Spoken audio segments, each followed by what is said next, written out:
U mas'uliyatli, Chunki mas'uliyatni zimmasiga olishdan cho'chimaydigan, har bir vazifani ich-ichidan anglaydigan rahbar. u yo'lboshchi. U yo'l ko'rsatadi, ammo majburlamaydi. U yetaklaydi, ammo ortda qolmaydi. U ishonch beruvchi. Chunki u har bir insondagi imkoniyatni sezadi va uni yuksaltirishga ishonadi.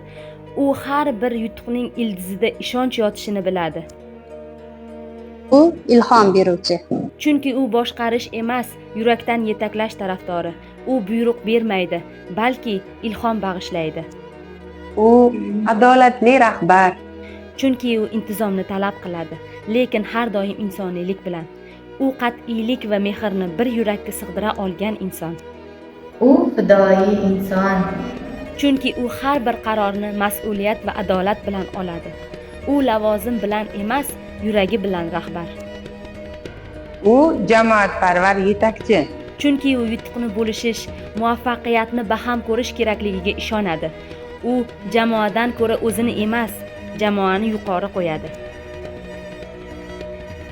U mehribon. Chunki u rahbarlikni faqat qat'iyatda emas, balki mehrda ham ko'radi.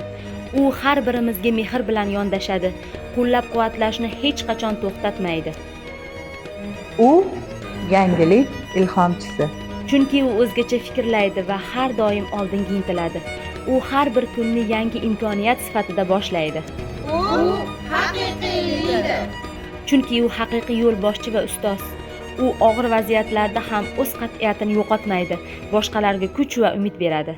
Bu Po'latov Muhammadjon Metinovich, Namangan tumani 25-sonli maktabning bosh direktori va bugun ularning bayrami.